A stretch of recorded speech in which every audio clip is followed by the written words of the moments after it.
जिस अब तरह ये से जवाब मैं हर राहुल लाल जी से भी लूंगा, लेकिन एक आपका- बार शोएब साहब भी हमारे साथ हैं। शोएब साहब, क्या जो भोजशाला को विवाद को लेकर जो हाईकोर्ट का फैसला आया है, आप इससे इत्तेफाक रखते हैं? और ये जो फैसला है सुप्रीम कोर्ट में, इसको लेकर आप चैलेंज करेंगे? मुस्लिम हाइम थोड़े से नाराज हैं, अभी शोएब साहब जुड़े, वो भी नाराज हो गए, डिबेट छोड़ के चले गए। आपका क्या कंसर्न सर?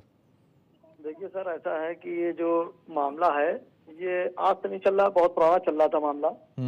लेकिन इसमें बात देखिए, चूंकि हाईकोर्ट ने फैसला किया है तो हाईकोर्ट के ऑर्डर को हमेशा मुसलमानों ने माना, कभी उसके खिलाफ कोई ऐसी बात नहीं की। चूंकि हमारे पास एक रास्ता सुप्रीम कोर्ट का जाने का है, हाँ। तो जाहिर सी बात मुस्लिम पर सुप्रीम कोर्ट जाएगा। देखिए होता क्या है, वहां पर जिस तरह के मामले बिगड़ने की कोशिश की जा रही है, जो भी समुदाय करने की कोशिश कर रहा है, तो यहाँ कहीं ना कहीं घेरे में प्रशासन आता है। क्योंकि जब आप देखिए जब कोई समुदाय की कोई बात होती है, हाँ। खास आस्था जुड़ा हुआ मामला होता है, तो इसमें प्रशासन की लाइन ऑर्डर की जिम्मेदारी होती है कि जज्बाती मामला होता है कि किसी फेवर में जाए या किसी फेवर में ना जाए। देखिए दो लोग लड़ते हैं तो एक हारता है जीतता है, तो उसमें कम से कम लाइन ऑर्डर ना बिगड़ने की कोशिश की जाए, इस तरह के मामले रहते हैं। और जिस तरह जाहिर सी बात है, काशी की है, मथुरा की बातचीत, लखनऊ में टीला वाली मस्जिद देख रही है, उसको लक्ष्मण टीला कहा है, तो उसका मुकदमा भी चल रहा है। हाँ। तो कहीं ना कहीं एक मुसलमान समुदाय अपने को ठगा महसूस कर रहा है।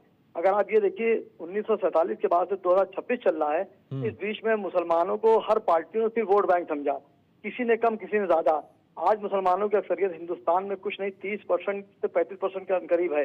लेकिन आप बताइए कितने लोग हमारे बड़े बड़े महकमे में सीताराम साहब ये अभी कह रहे थे कि ये मामले तो खैर बहुत बरसों से इसको लेकर लड़ाई लड़ रहे हैं, लाठियां भी खाई, गोलियां भी खा ली, संघर्ष बड़ा उनका रहा, और उसके बाद जब अब जाकर उनको जीत मिल रही है तो ये संघर्ष की जीत है, इतने सालों से जो वो लड़ाई लड़ रहे थे।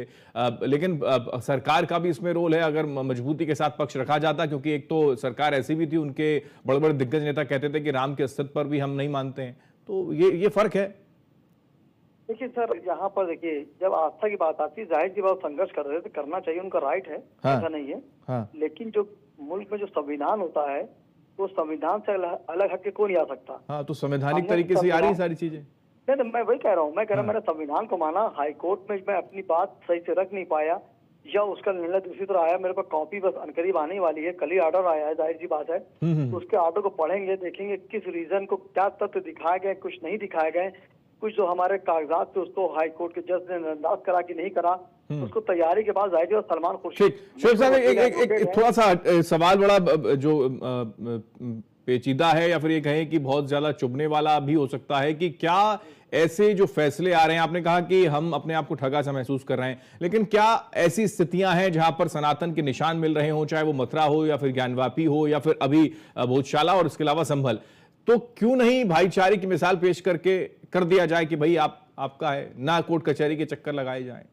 बिल्कुल सही बात आपने कही सर, मैंने हमेशा बात कही कि हिंदू दिखाई दे कि मुसलमान दिखाई दे, आग की तरफ नहीं कि इंसान दिखाई दे। जब बाबरी मस्जिद का मुकदमा चल रहा था, जब सुप्रीम कोर्ट में पहुंचा था, तो मैंने कई डिबेटों में बात कही थी कि समझौता जब भी होता है कि 2 कदम आप पीछे हटे, 2 कदम हम पीछे हटे, तभी रास्ता निकल पाता है।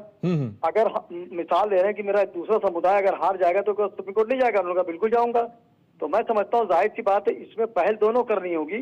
और मेरी यहाँ गुजारिश भी रहेगी मुस्लिम धर्मगुरु से भी और हिंदू भी धर्मगुरुओं से कि आप मंदिर आम पर एक भाईचारे की मिसाल दें, क्योंकि ऐसे मामलों में आप देखिए नौजवान जो होता है वो किसी समुदाय का हो, इन लोग की बातों में आके मंदिराम पे आ जाता है और कोई नाकानी हो जाती है तो उसके माँ बाप, बच्चे, बीवी परेशान होते हैं। तो मेरी ये कहना है, मैं हाईकोर्ट का सराखों मानता हूँ, मैं आखिरी बात कह रहा हूँ, मैं सराखों मानता हूँ, मैं सुप्रीम कोर्ट का रास्ता मेरे पास खुला है। अगर मैं समझता हूँ कि ये फैसला ठीक है, यानी कि ये अधिकार है और इस अधिकार का पालन करा जाएगा, मतलब ठीक है, मैं समझ गया आपकी बात। राहुल लाल जी, एक आखिरी सवाल आपसे, क्योंकि वक्त नहीं है, चर्चा को विराम देना होगा।